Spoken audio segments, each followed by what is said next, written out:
Thank you, Mr. Jonathan Miller, for sending me such a meaningful story by email. Tonight, Dust and Destiny will share with you a tale drawn from his letter, a story said to be true, a fragment of history that still echoes across the old frontier. They were ready to hang the Apache woman right in the middle of the town square. The noose was already fitted, the knot pulled tight against her neck when the sound of hooves burst from the canyon. In that instant, fate itself seemed to turn, and justice chose a different path. It was the closing years of the 19th century. The desert lay cracked and thirsty under a punishing sun, while the first snow drifted down the shoulders of the northern ranges. Saloons creaked on their rusty hinges, lantern lights spilling across warped wooden floors. The law here was not written on paper but hung heavy on a length of rope, and too often the truth mattered less than the comfort of the powerful. Her name was Tyan, a woman of the Chiricahua Apache, widowed after a winter of famine and fever had stolen her husband. She carried little with her: a pouch of dried roots, a rough wool shawl, and a wooden bead charm her mother had pressed into her palm long ago. But she carried more than possessions. In her eyes burned a quiet defiance rumors had poisoned the air like desert dust. They whispered that Tyan had set fire to the mining company's supply shed, that she had stolen a map leading to hidden veins of gold in the hills. No proof was needed. The town, swollen with men who measured worth in coin and claimed authority with pistols, wanted someone to blame. Her Apache blood, her widow's grief, her silence in the face of accusation, all of it marked her as a convenient sacrifice. The townsfolk gathered at dusk, lanterns swinging, voices jeering. A few muttered uneasily, but none raised a hand in her defense. Fear and self-interest bound them tighter than any rope. The sheriff himself looked tired as he oversaw the grim ritual. But he did not resist the pressure of the mine barons who demanded punishment. It was easier to kill one woman than to risk unrest among powerful men. And yet, not far from that square, high on the mountain's shoulder, stood a cabin built of rough-hewn logs. Its owner, Ephraim Cole, had once worn the star of a United States Marshal. For 15 years he had lived apart from courts and politics, turning his back on the noise of civilization. The law had broken his faith, but not his sense of justice.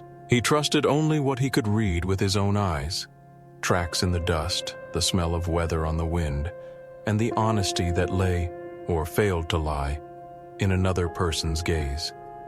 The stage was set for a conflict that went deeper than guilt or innocence. The law of men, written in ledgers and enforced with gallows, demanded that Tyan pay a price she had never earned. Justice, older than the Republic itself, demanded patience, courage, and a willingness to see past prejudice. So I ask you, dear listeners, if you had stood among that crowd, would you have tightened the knot and turned away, grateful that your own neck was spared? Or would you have reached up to loosen the rope, knowing that mercy carried its own terrible cost?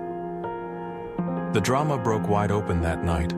Just as the hangman's hand pulled to finish the job, the first gust of a desert wind rose, carrying with it a cloud of sand that scoured faces and blinded eyes. Over the howl of that storm came the echo of hooves, sharp and relentless, racing down from the canyon. Panic swept the crowd as the horses thundered in, and in the confusion Tyan was torn from the platform, stumbling into the swirling grit and darkness. When the sand cleared, the square was empty of its prisoner. The crowd muttered of spirits and omens, of Apache trickery, of the desert itself rising to save one of its daughters.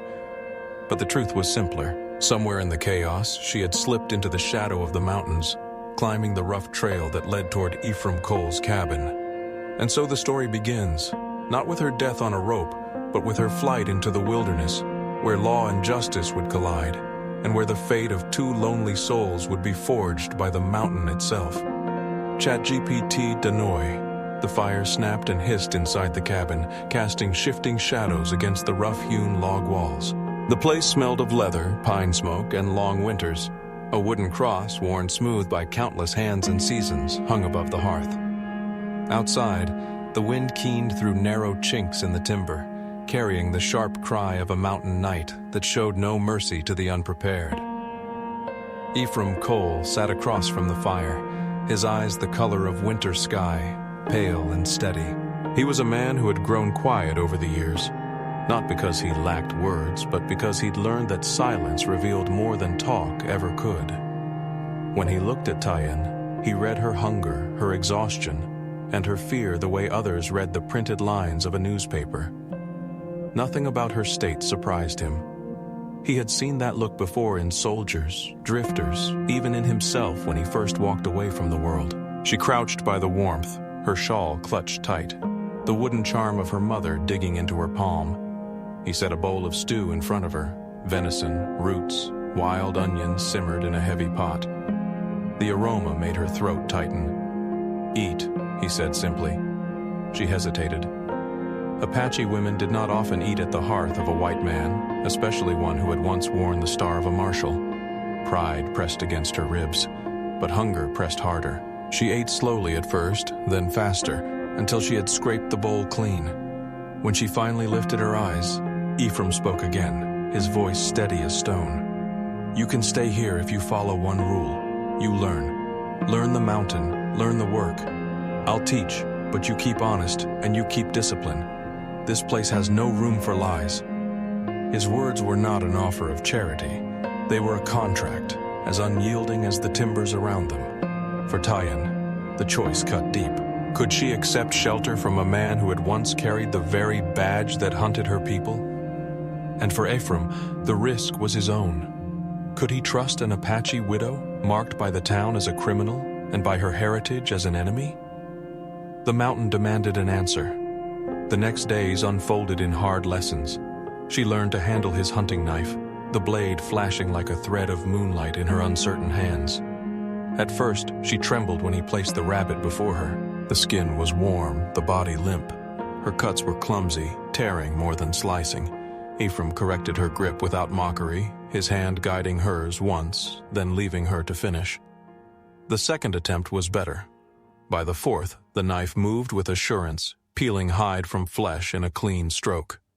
Smoke soon curled from strips of meat hung above the fire, and Tyen felt for the first time in months the satisfaction of having earned her meal. She learned the language of signs, the drift of clouds before a storm, the way snow crusted underfoot to reveal direction, the silence of birds before danger. Ephraim's voice was low, patient, his lessons woven between the chores of survival.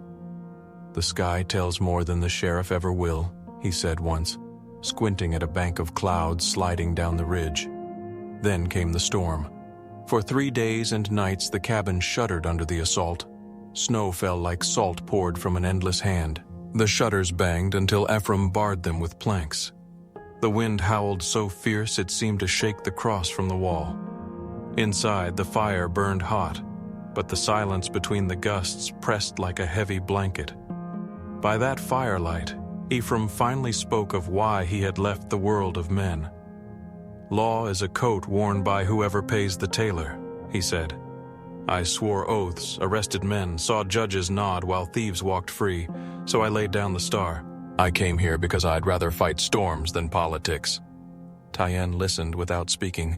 His confession did not erase the badge he once carried, but it did show a fracture, a man who had turned his back on the same system that now wanted her neck. Days bled into weeks. She failed, stumbled, bled from small cuts and kept trying. And little by little, respect grew. Not the soft respect of pity, but the earned kind that sparks between two souls who survive side by side.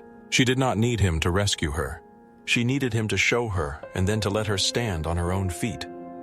So, I ask you listening now, would you accept such a bargain? Would you lay down the pride of your old life, risk the sting of failure, in order to gain the hard skills that keep you alive when winter bares its teeth? The mountain gave no time for answers. One evening, as Tyen sorted strips of dried meat, Ephraim returned from his trap line with a grim look. He dropped a folded paper on the table. The lantern light caught the words, stamped with an official seal. Wanted, Tyen of the Chiricahua Apache, for the crimes of arson and conspiracy to defraud the federal mining office. A bounty of $500 for her capture, dead or alive. The signature at the bottom glistened in fresh ink. Thomas Brennan, a mine broker with sharp eyes and sharper teeth, a man who smelled of cheap cologne and expensive whiskey, a man who had much to gain from burying her, The paper lay between them like a curse, and both knew the storm outside was nothing compared to the one that was coming down the trail. The chest had been there all along, hidden beneath planks of the cabin floor, sealed with iron hinges dulled by rust. Ephraim Cole lifted it slowly, as though the weight came less from the wood than from the years he had kept it buried. He set it on the table, slid back the latch, and opened the lid. Inside lay the remnants of a man he had once been. A weathered leather folder filled with yellowed pages, and atop it, a silver badge. Even in the dim firelight, the star's shape was plain, though tarnished and darkened with age. Tyen's eyes locked on it. The star that had hunted her people, that had driven families from their homes and nailed Apache names to courthouse walls, now lay glinting in the cabin of the very man who had taken her in. She felt her throat tighten. Ephraim did not meet her gaze. His voice was low, almost weary as he spoke. The story they tell about you, the fire in the mine's storage shed, the map stolen from the surveyor's office, that was never yours to carry. The truth was simpler and far uglier. Men in Denver, rich men, sold lies dressed up as opportunity. They convinced investors there was gold enough in these hills to line their pockets twice over, claims that weren't theirs to sell, federal land they could never own. When the scheme collapsed, someone had to pay. He opened the folder and spread the papers across the table. Testimonies, maps, letters with fine signatures. They chose a scapegoat, a woman, an Apache widow. You were in the wrong place at the wrong time, carrying the wrong bloodline. That's all it took. Tyen stared at the papers as though they might leap up and burn her hands. She saw her name misspelled in crude ink beside words like arson and conspiracy. The anger that surged in her chest felt hotter than the fire in the hearth. "You were the law," she said sharply, rising to her feet. "And I have been hunted by the law every day since I could remember. Your star is the rope they tried to put around my neck." Ephraim finally looked at her. His eyes were not angry, not defensive, only tired. He lifted the badge in one hand, studied it for a long moment, then cast it into the fire. The metal hissed, warped and blackened, a sharp scent rising as the flames consumed it. "Law can change," he said quietly, "but justice does not." The words hung in the cabin like a verdict. Tyen felt her fury shift into something harder to name. This man had once believed in the system that destroyed her life. He had once fought for it, only to turn his back when he saw what it truly was. He was not innocent, neither was she. But perhaps standing here together in the firelight, they could be something different. Two people who refused to kneel before lies. That night they made their vow without ceremony. No running, no hiding from what had been done to them. No bending to the power of falsehoods. If they were to live, they would live on their own terms. The mountain's plan. Ephraim laid out his maps, the hand-drawn lines etched into scraps of hide and bark. "This ridge here," he explained, tapping a narrow line with his calloused finger, "feeds into an old mining shaft. 3 exits, each one narrow and hidden. Enough food and water to last us weeks." From under the cabin floor, he lifted crates of dried beans, jerky, powder, and ammunition. He had stockpiled them long ago, against the day when trouble might ride up the trail. "Trouble always came," he said. "The mountain only asked that you be ready." Tyen added her own preparations. Ephraim's rifle sat awkwardly on her shoulder, so he shortened the stock until it fit her frame. A pistol he handed her, heavy and blunt. She practiced until the kick no longer made her flinch. But her pride was the sling she carried. Simple leather, worn but strong. From the stream bed she had gathered smooth river stones, testing each one for balance, for the will to fly straight. "Bullets run out," she told him. "But the mountain gives you stones." The strategy was clear. They would not face Brennan's men head-on. They would use the land, the ravines, the ridges, the snow itself. They would split their pursuers, scatter them with confusion, and let patience wear them down. Ephraim traced the plan with calm precision, but Tyen could see the fire in his eyes. This was not only survival for him, it was redemption, a way to fight back against the very greed that had driven him into exile. The raid. It was Brennan who came first, riding at the head of 5 armed men. Their breath steamed in the cold dusk, rifles glinting in the half-light. Brennan looked almost smug, his polished boots incongruous against the snow, his slick hair gleaming with oil. He smelled of cologne even at a distance, masking the sour tang of fear. "Smoke them out," he ordered, his voice carrying across the clearing. Torches sailed through the cabin windows. Flames caught fast, racing up the dry timbers, curling smoke into the night sky. But Ephraim and Tyen were not inside. From the rocks above, Tyen let fly her first stone. It whistled through the wind and struck a gunman square across the cheek. He stumbled, blood streaking his face, shouting in confusion. Another stone clipped a rifle, sending the shot wide. The men cursed, firing blindly into shadows. Ephraim's rifle cracked from the opposite ridge. One man pitched forward into the snow, another dropped his torch as he fell. Smoke from the burning cabin lit the field in twisted gold, shadows leaping like phantoms. The attackers broke formation. One stumbled back, another darted forward, firing into the blaze. They saw enemies everywhere, but nowhere at all. The mountain was against them. Tyen moved with fierce precision, each stone finding its mark. She had learned the rhythm of the sling, the whistle, the impact. One man dropped to his knees, clutching his leg. Another spun, shouting that there were dozens in the rocks. From the fire-lit ridge, Ephraim's voice rang out once. "You brought this storm on yourselves." His rifle cracked again. A body crumpled. But the fight was not without cost.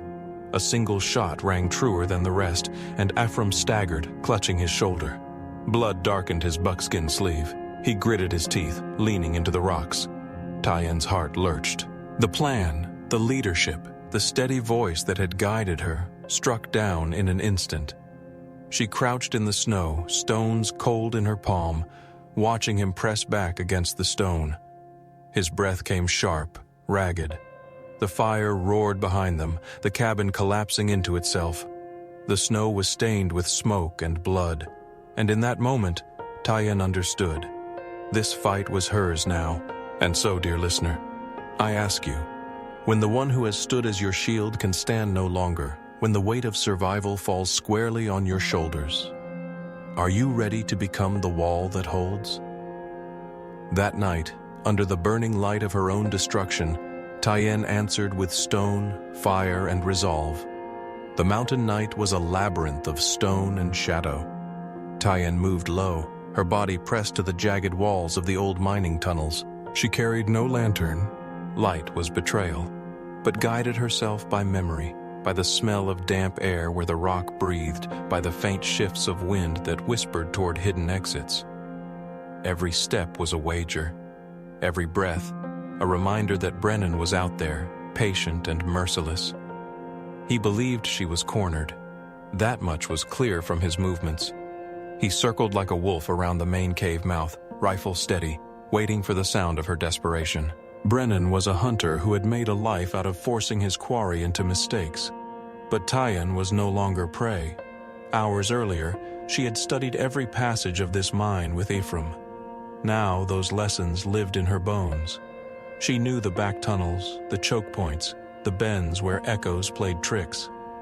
Brennan might wait all night at the main entrance, but the mountain gave her another way. She slid through the narrow crevice, scraping her shoulder against cold stone, until she reached the hidden outlet, a tangle of boulders concealing a slit just wide enough for a body. The world outside was still, washed in ghost light from a thin moon. She rose slowly, her breath white in the frosty air, and made her way up the slope above the cave. Snow crunched under her boots, deliberate and quiet. She found her place on the ridge, a flat stone dusted with frost. She laid the rifle across it, her cheek pressed to the cold iron, her heartbeat slowing to match her breath. From here, she could see Brennan below, a dark figure silhouetted against the faint glow of the burned-out cabin still smoldering in the distance. He called into the cave, his voice carrying sharp across the ravine. "Come out, girl," he shouted, his tone mockingly confident. "You're boxed in. You've got no chance. Surrender now and maybe I'll convince the judge to show mercy. They hang white men for stealing cattle, but an Apache widow? You'd be lucky to get prison." His words echoed, bouncing off the stone like jeers from every side. Tyen's reply came from a place he didn't expect, above and behind him. Her voice was steady, stripped of fear. "Mercy is not a coin you can spend, Brennan, and I do not buy my freedom from thieves." He spun, startled, rifle jerking upward. For a heartbeat, their eyes locked across the pale slope, the hunter and the hunted, roles now reversed. His face twisted with rage as he raised his weapon. But Tyen's shot came first. The crack tore through the stillness, the recoil firm against her shoulder. Brennan staggered back, his rifle slipping from his hands. The sound of it clattering against stone seemed louder than the shot itself. He fell to his knees, shock etched on his face, then collapsed into the snow. The wind caught his final breath and carried it down the valley, a long, whispering echo that felt less like victory than like judgment. The mountains absorbed the sound, indifferent as ever. For them, this was just another story of men and women who had tried to master what could never be mastered. The price of survival. When silence returned, Tyen did not cheer. She lowered her rifle, her hands trembling not from fear, but from the weight of what she had done. Brennan had been a tormentor, a liar, a predator, but still a man. And taking life, no matter the cause, left scars invisible to the eye. By dawn, the fight was over. The bodies of Brennan's hired guns lay scattered at the foot of the ruined cabin. Some had died in confusion, others in blind loyalty to a man who never valued them. Ephraim, pale from blood loss but unbowed, used one good arm to bind his own shoulder, his face grim as he walked among the dead. "We'll mark them," he said simply. "Even wolves get a cairn when they fall." Together they stacked stones over the graves, rough, unmarked mounds at the edge of the clearing. There were no prayers, no tears, only the scrape of rock on rock, the hiss of wind in the pines, and the knowledge that survival always left a bill unpaid. When it was done, Tyen stood before the blackened skeleton of the cabin. The timbers still smoked, glowing faintly in the pale morning light. This had been her shelter, her place of rebirth, and now it was ash. She felt no triumph, only the long exhale of someone who understood the true cost of freedom. Aftermath and rumor. The story spread quickly down the mountain, carried by trappers and travelers. Word in the saloons was that Brennan and his men had been ambushed by Apaches, or torn apart by wolves, or swallowed by the storm itself. Each telling grew more wild, but none put Tyen's name to the deed. The mining men, fearful of drawing more attention, stepped quietly back into the shadows. Better to let the tale rot in rumor than risk exposing the corruption beneath their fortunes. For Tyen and Ephraim, anonymity was the real victory. The fewer names spoken, the longer they could live in peace. Rebuilding. When the snows melted, they set to work rebuilding the cabin. Ephraim directed with one arm while the other healed slowly. Tyen's hands, once untrained, now shaped logs with an axe, split planks and fitted stones with steady precision. They raised the walls higher, thicker. They drilled narrow shooting ports, invisible from a distance but perfect for defense. On the new doorframe, Tyen hung her mother's wooden charm, a small necklace of beads and seeds worn smooth with age. It swayed gently in the mountain wind, not as decoration but as a vow. Whoever crossed this threshold would know the life inside was not given freely, but earned in blood, fire, and resilience. At night, as they sat by the rekindled hearth, Ephraim would sometimes glance at the charm and nod as though to an old ally, and Tyen, though she never said it aloud, felt her mother's presence in the flicker of flame, in the whisper of pine outside, in the steady heartbeat of a home rebuilt from ruin. The battle had been fought. The hunter had fallen. Yet neither Tyen nor Ephraim spoke of victory. They spoke only of tomorrow, of chopping wood, of storing meat, of strengthening the roof before the next storm.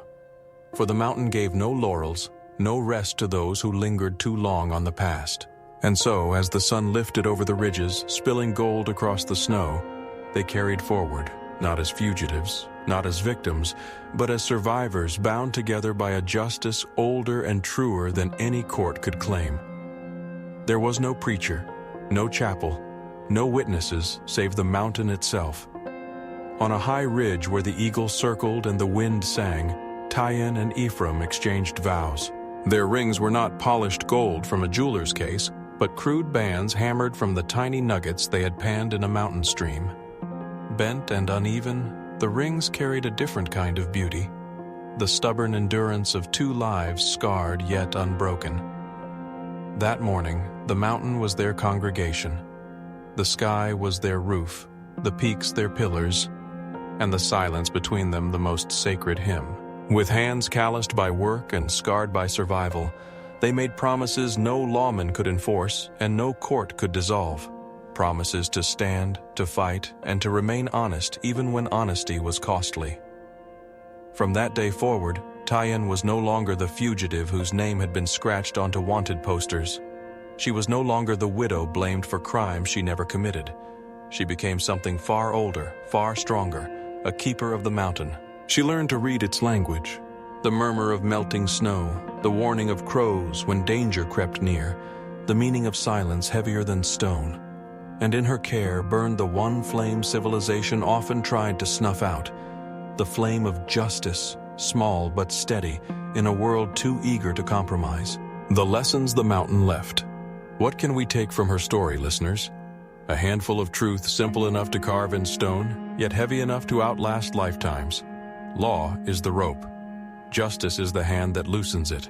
What is written in books may bind, but what is right frees. Honor is not in the badge you wear, but in who you choose to stand beside when the wind howls hardest. Freedom is not running. It is daring to live true in the place where you are most misunderstood. Learning is prayer on the frontier, a knife, a fire, the reading of clouds. These are petitions spoken not to heaven, but to survival itself. Respect breaks walls.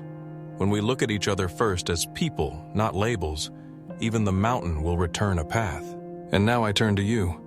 If you had stood in that square on the day of the hanging, rope already around her neck, what would you have done?